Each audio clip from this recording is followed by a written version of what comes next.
Now, tomorrow, U.S. President Joe Biden is expected to establish a national monument to honor Emmett Till, a black 14-year-old who was lynched in 1955 in Mississippi, together with his mother.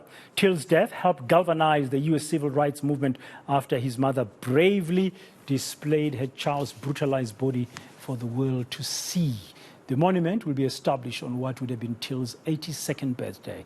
The decision to establish a monument marking the legacy of racism in America comes in the midst of a divisive political battle over race relations in the country, particularly how this is taught in schools. Let's find out more from our U.S. correspondent, Benji Hyer. Benji, good afternoon. Welcome to Today, and thank you very much for your time. How significant is this? Oh, I think it is significant because, as you say, in and of itself, it's the president, the administration marking this overtly, publicly, but also given the context as well, which we'll speak about in just a moment. Let me first point to the White House statement regarding this monument, which is being proclaimed not tomorrow, in fact, but in a little over an hour's time. The White House saying the new monument, which will be in 3 locations actually, 1 in Illinois and 2 in Mississippi, will protect places that tell the story of Emmett Till's too short life and racially motivated murder, as well as the activism of his mother. You referenced the fact that she was seen as an empowering figure in the civil rights movement, particularly because of her strong stance about keeping an open casket for people to come and visit the body of Emmett Till after he was brutally lynched. It's at that site, in fact, where tens of thousands of people in 1955 gathered at one of the churches in Chicago. That's where one of the monuments will be.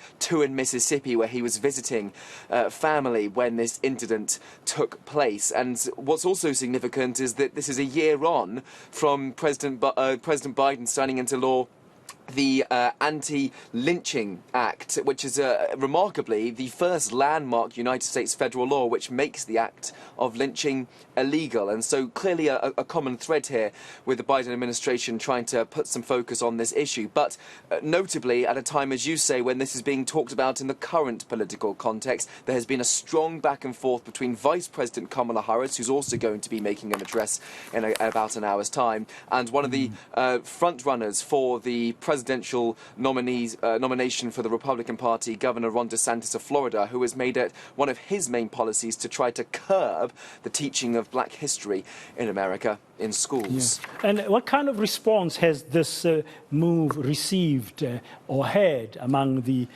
different sectors of society in America?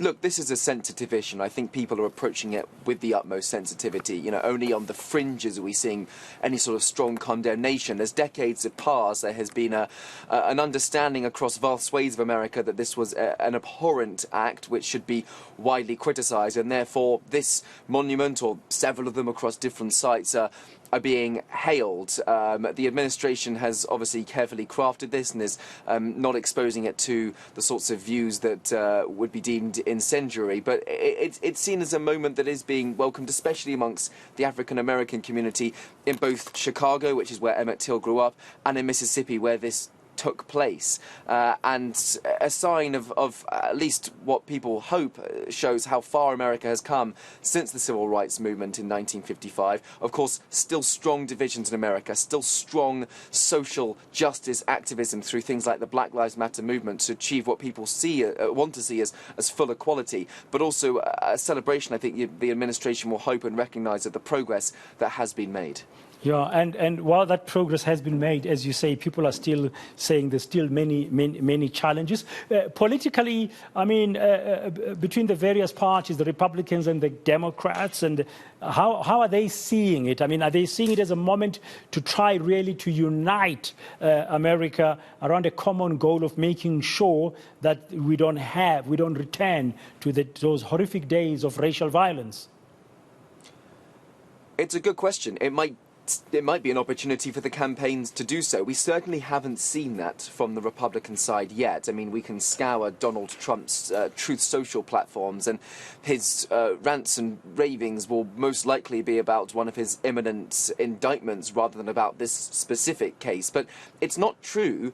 It's true, I should say, to point out that as that presidential race hots up, a lot of the voting in America happens along racial lines, for better or worse, and there is going to be a deep conscious effort from both the Democrat and the Republican side to address racial concerns to do with injustice or poverty or access to healthcare, because otherwise, ultimately, they won't do well electorally when it matters. Normally, the Democrats do better amongst the African American community, but there is a Republican primary race happening right now where the Republican candidates to run against Joe Biden will need to garner as many votes as they can. Ultimately, that will mean going into specific regions where they will have to try to garner the African American vote. We haven't seen yet a statement, as I say, from Donald Trump on this, or from Ron DeSantis, who has been condemned by the likes of Vice President Kamala Harris. Perhaps in about an hour's time, when this proclamation is signed, there will be some nominees who will jump onto that and use it as a positive opportunity for their campaigns and for policies going forward.